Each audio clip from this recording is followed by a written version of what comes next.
Good morning, everybody. Welcome to Coffee with Casey. Let's take a little time today and talk about a few things. One, extremely valuable lesson, okay? About selling your home at a premium is exactly like what happened to us and what we do every day. And so we went to the Outer Banks and we went fishing. And we were going out, and as we were leaving out of Oregon Inlet, I said, what are we going after today? Tuna, dolphin, what are we going after? He goes, no dolphin, just tuna, just tuna. So we're going out after tuna. And I will tell you how this story is in direct relationship to what we do every day selling houses and getting premiums. So we go out and he says, we're going to get tuna. So we're out there for about an hour and a half. We get one tuna, and it's pretty boring. Only one guy's caught a fish. So it's pretty boring. And I look at the first mate and I go, hey, are you sure?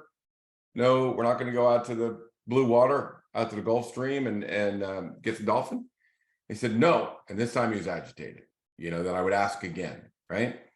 So I'm like, all right, whatever, what we're doing is fishing. We're throwing things out and seeing if anything is out there.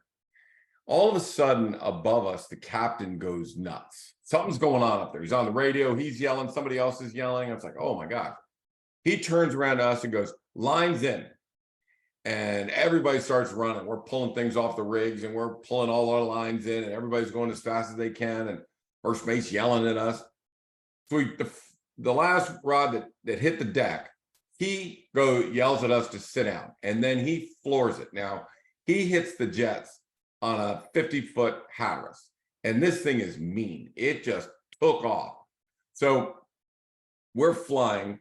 The first mate is grabbing all the poles, putting down, wrapping up, and taking them downstairs. He's swapping poles. And I looked at Kevin and I said, dolphin. They found the dolphin. So anyways, evidently I hadn't seen him yet and he's flying.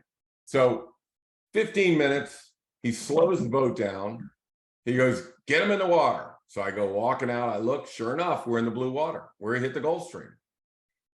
And I looked over the edge of the boat in the back and I saw hundreds of dolphin, hundreds. Now they have beautiful green backs and yellow bellies and half of them are swimming sideways. So really very, very pretty scene. And I mean, the water is so blue in the Gulf Stream, you can see down 30, 40 feet. I mean, you can really see far down and I can see as far down as it goes. There's fish everywhere. They're everywhere. As far as you can see, they're everywhere. It's time to stop fishing and start catching, right? So we're throwing lines in the water. Boom, it takes 2 seconds. Something hits, you bring them up. And they're all about 5 to 10 pound, great looking dolphin, good eating, mahi-mahi. This is what you eat at Great American restaurants every night when they say the special is mahi-mahi. This is it.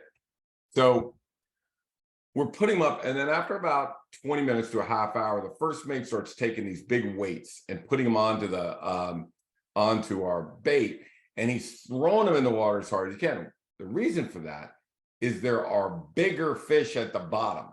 So he's trying to get beyond the 5 to 10 pounders. He's trying to get to the 20, 30, 40 pound fish on the bottom of the water.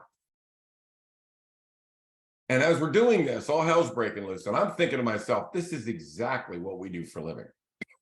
This is it. In a nutshell, this is what we do. Now, the only thing I would do different than that captain is I would take about 5 or 6 of those fish and I would put a transmitter on them so I can find them tomorrow. So when I come out, I know where to go. I know where they are because they're not in the same place. They're always somewhere else and everybody's looking for them. I'd have a transponder on, right?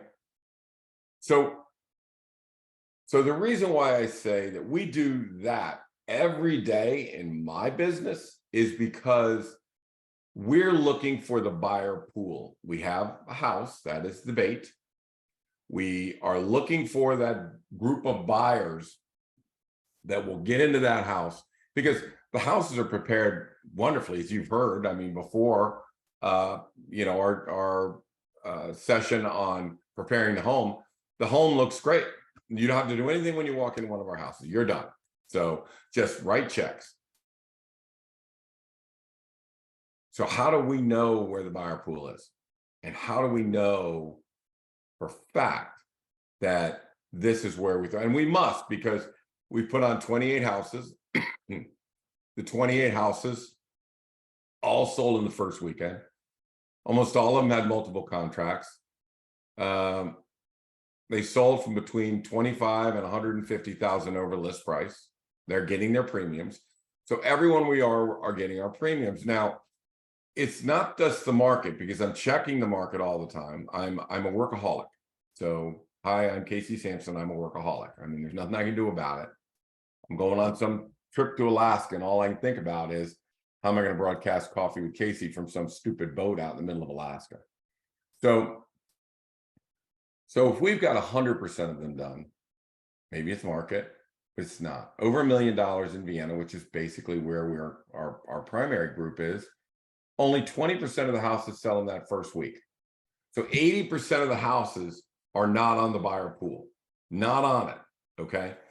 And as far as those big fatties that are sitting on the bottom, right? The big ones, well, in our marketing session that we talked about probably a week or two ago, we talked about how we target the big buyers or big fish that are looking in McLean, Arlington, DC, Alexandria, Great Falls. Why? Because those homes are $300,000, $400,000 more expensive than ours. A 1.5 in Vienna is $2 million in Arlington, right? So basically, we jump on the buyer pool. We're fishing for the big boys. We're trying to get the big guys in, and that's where the big money comes in. So let me show you how I know where that buyer pool is. Let me share my screen. And let's just, and it's all going to make sense in about 2 seconds here, if I can get this to share. All right. So let's go here. All right. How to sell your house at a premium. How do I know where the buyer pool is for these houses? Okay. I don't know if you can see this. Let me move this up just a little bit. So we're looking in Vienna at a 4,500 plus square foot home that was built in this time period. What did these homes sell for? Well, back in 2017, that's what they sold for. And back in 2023, this is what they sold for. So I'm dealing with the seller who bought a house in 2016, right? So I go back and I found out that he bought his house for $1.65 million when the market at that time for his house was 1.509 million, right? So without any significant updates or upgrades, with just normal, hey, I did a little of this, did a little of that, but everybody does a little of this and a little of that. So nothing significant. If this home sold for 1.65 million back here, today it is worth $2.171 million. That's the buyer pool. This is fishing for this. If we're up here, we're fishing just like we would for that tuna.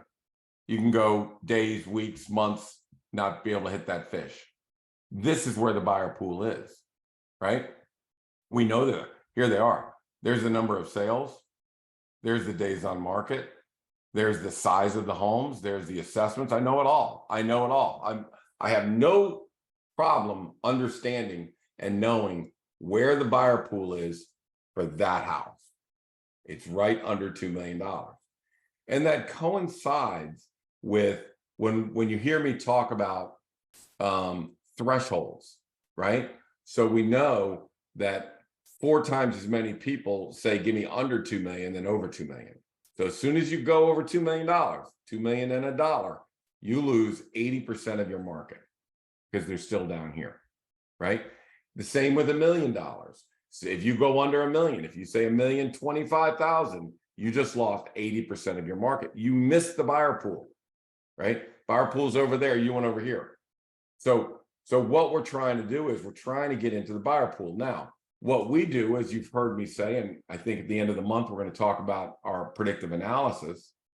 Can we test this? Can we test $2.15 million? Sure. We do that every day. We go out, we test it to see if the fish are there. Are the tuna biting or are they not biting? They're not here today. They're not here this month. Okay. within 3 or 4 days, I know whether that 1.25 is going to strike any fish or not, whether I have a buyer pool there or not.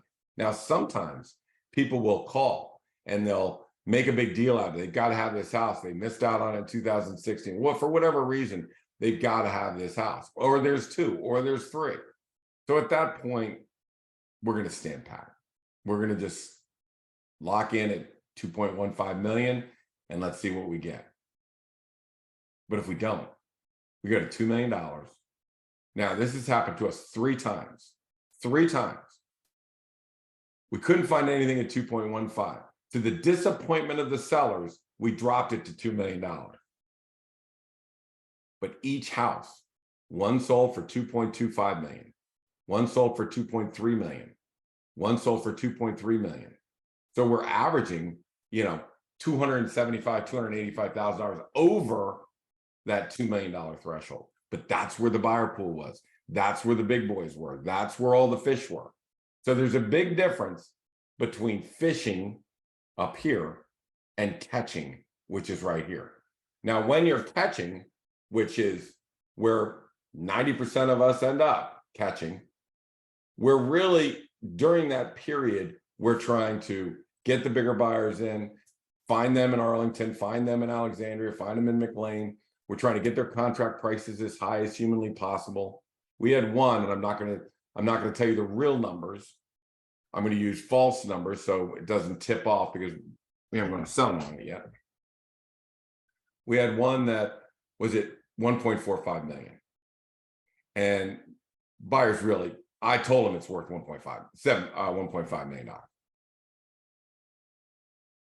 So let me go back. We were 1.45. I told them that's what it's worth, 1.45. That's what I'm expecting. But there was no buyer pool there. We were fishing.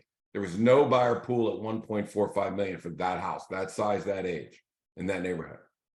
So again, to the disappointment of the sellers, we dropped it to $1.4 million. Didn't want 1.4, wants 1.45. So then it's a function of, you have contracts coming in, now play the contracts, right? So we got one for 1.4 and change. We got one at 1.45. We got one at 1.53.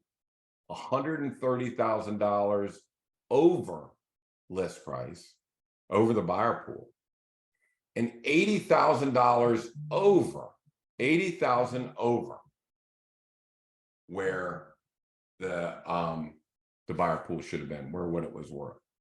See, that's getting the premium. That's how you get the premium. You don't get the premium fishing. You get the premium catching. You get the premium when you, when you get the most people in the house, when you get the bidding going, when you handle it like a professional, when you only do highest and best offers, when there's no escalation clauses, when the home is prepared correctly. Premium. Selling a home at a premium. Prepare the home. Market the home. Don't fish, catch. And when you catch, go for the big boys. Go for the ones that'll pump this from $2 million up to $2.3 million. We do this every day. So every house that I'm going to a listing appointment here in 2-3 hours. I need to know, what did you buy the house for? Because it's tricky. You're on a busy road. It's really tricky.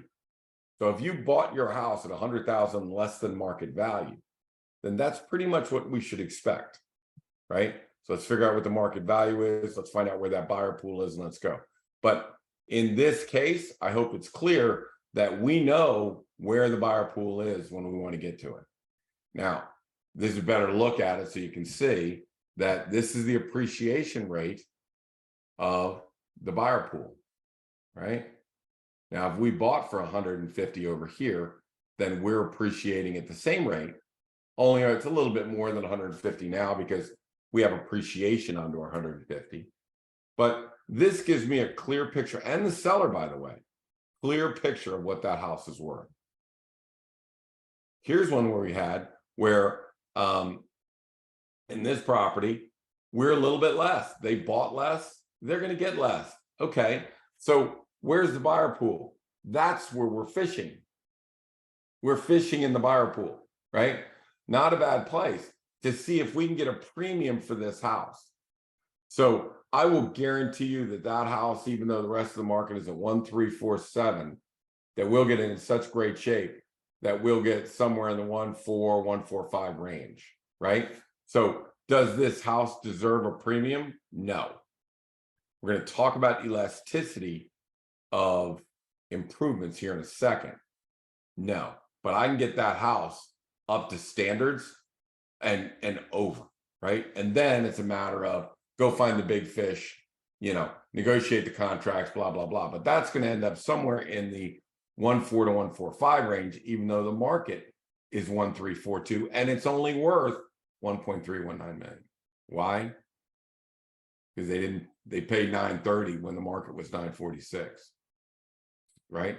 So they bought under market. Okay. So we just need to know this stuff, and that's a look at their chart, right? You can see it a little bit better. Now here's one. Check this out. This just sold. This is what I'm talking about now. So when they purchased the house, the market was at 1,241.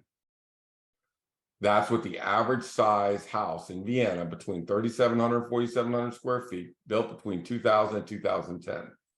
The average house sold for 1.24 million. They bought it for 1.15, almost $90,000 under where the market got. So here we come along, we do some little fix-ups, we got 1,675. Now check this out. We got 1,675 for the house, even though they bought it at $90,000. This is $110,000 difference here. So we sold it. I would consider that to be a premium, even though we got exactly what the market value is. But when we bought it, for whatever reason, location, schools, for whatever reason, they got it $90,000 under market value. But when they sold it, they got that extra. They got the extra premium, right? So it's knowing where the buyer pool is and aggressively going after, right? So if we went up in here, yes, that is where the fish is. So we felt a little more comfortable putting it up in the 165 range, testing it, tested good. We're on the people, we got 1,675. Now, sellers may be scratching their head going, why do we only get 1,675? We thought our house was pretty good. But in fact, they paid less than the market. They got the market. So they benefited $110,000 on the sale of that house. So this happens every day. And you know, I don't have the charts on this. I don't have the charts on the one that just happened, but people like to say, well, you deal in 1.5s. That's the way it is in 1.5s. That doesn't work down in sterling or 600s. That's bunk. Let me tell you a story. We just sold one, right, in 600. And the market is, you know, somewhere at, if I remember right, 575. So we were really good. I mean, our house is dead. It's beautiful, right? So we could get away if we went out at 699. We're close enough to the buyer pool that they can see us, right? So we wanted to test 599, right? 599,000. But the seller wanted to test 625, right? So let's go to 625. But remember the thresholds. You go over the barrier. We're already a little high at 599. You go over that barrier of 600,000. There could be no one out there. So we're fishing. We're fishing over 625. We're fishing for 625,000. Because in my opinion, that's, I think, what we're going to get. I think we're worth at least 625. Okay. Doesn't test well at all. We have nobody coming. Nobody loves it. Nobody sees it. It's not testing well at all. The fishing is not good. So what do? We drop it to 599. We drop it to 599. We have 20 people come in. We have 5 people writing contracts. We get, so on a house that the customary value is 575, that's where the buyer pool is. By just getting close enough at 599 with a beautiful, you know, with updated house, we had them storm the gates. And the winning offers in these cases can sometimes be extremely, can be a big difference between what people ask, what the highest offer is, and then who the next highest offer is. I mean, in one case I just showed you today, we had $80,000 bid over the next highest bid. You can't get there using escalation clauses. You can't do it that way. The proper way of getting the most for your house, of selling a home at a premium, is know where the buyer pool is. If you want to fish, fine. Know what your, when you purchased it, did you purchase it above or below market value? Now, let me go to the next phase here. Let's say you bought it cheap, but you fixed it up, right? You fixed the house up. So there is an elasticity, and I didn't spell check this, so that could be totally wrong, an elasticity effect of the improvements on the home. In other words, if you were to spend, if this is your customary value and you bought your home down here, just to kind of get it up to speed, you could actually get a 10-to-1 return on your investment. Why? Because you just bring it up to customary value. And it could be $6,000 that brings it up $60,000. But it is a 7 to 10 write-off. And we used to say 7-to-1 write-off return on investment. And that's wrong. I mean, we're getting 10 times the investment. If we put in $10,000, we're getting back 100. So from where it would have been without it. But there is an elasticity. So let's go back to the one where the guy is 2.17 and the market is at $2 million. That's 170, let's call it $170,000 over value, right? Over what the customary value is. Well, anything he puts onto that house is we're already above it. We're way above it. So the higher we get above customary value, the less money we need. So that's why sometimes I turn to a seller and I say, don't put another nickel in this house, not one nickel. Because we get to a point where we're just too far. We've overbuilt the neighborhood. We've overbuilt the house. We've overbuilt the size and age of the house, that we're just not going to get any more for it. We're just not going to do it. So we are at the pinnacle of what you can get for a $3,000 home that was built in 2000. So when we are talking to clients about getting a premium for their house, this is a no-brainer. If you look like 1987 and it's 2023, for $8,000, we're going to make it look like 2023, and you're going to make at least $80,000 to $90,000, $100,000 on it. Easy decision. Not even a question what to do. I don't care if you just painted the house. If you painted it the wrong color, it doesn't matter. It's still going to look dated. When we talk about painting, we're talking about current colors. We're talking about walking in and seeing what the new homes look like. We're trying to replicate that new home look, right? 223. They don't want to walk into 1992. And let me tell you something. Probably have 2 or 3 kids. Probably worked half to death. Husband, wife working. Or if she doesn't have a job, then she's killing herself trying to take care of 3 kids. They have no time to fix up that house. They want it looking nice, turn the key, move in, enjoy their home, not fix it up. That is 9 out of 10 buyers. 1 out of 10, I want to fix my own house up. And the reason is because I'm going to get a hell of a deal on it. I'm coming in and stroking that price. Our buyers, we tell them, go find a crummy looking house that needs paint and has good roof, good bones, but needs paint and needs some carpet. We'll put in the money. We'll put in this money to bring it up to standard, right? But we're getting a hell of a price on it when we go. So, that is the key to selling a home at the premium.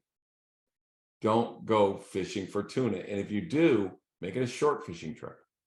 What you're really trying to do is you're trying to get to the money pit. You're trying to get to the buyer pool or the dolphin. You want to look over the edge of that boat and you want to see hundreds of dolphins, because that's money. And then it's just a function of getting the big dolphin down on the bottom. Same thing. It's funny, I was coming back on the boat and I was thinking to myself, it's like, this is exactly what we do every day. Only I'm going to eat these mahi-mahi. Can't eat these houses. But when we take a $1.75 million house and we get 1.83 million for it, and it's really only worth 1.75, you know, I really feel, right? I feel like all of the neighbors should all come down the driveway and I should run around and get high fives from all the neighbors. Because I just increased we just increased. Anytime I say huge mistake, huge mistake. It's a we. It's a we. Our whole team is just freaking incredible, from the painters to the agents to the back office to the marketing people. Phenomenal. To our pricing team. Now, last week I started talking about pricing. I started talking about pricing for the other agents. I said we have a pricing team and people can join the pricing team. This is complicated. This is not something these are not tools that are you just pick up and I can just give to anybody and go. We do have a pricing team. We have people that help me price these houses, create the data that I need in order to do this. We do have some of the top teams at Samson Properties that work with us. So they just send us an address and we give them, where's the buyer pool and what is this house really worth? And that's basically what you just saw me do. So we cannot do it for everybody. I'd like to, but there's 5,800 agents. 5,800 agents in at Samson Properties. We can take on a few teams at a time onto our pricing team and work with them, but we can't do it for everybody. So unfortunately, that kind of ship has sailed. But you know, we can price for some of the top teams. So you guys can give me a call if you want to talk about that. But you know, a lot of people feel that they already know. Don't worry about it. I know my pricing. But you know, the bottom line is, why is 80% of the houses not selling in that first weekend?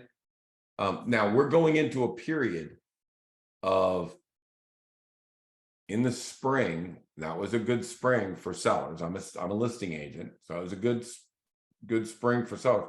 Even though the inventory was really low, we didn't have as many as we normally do. It was nice.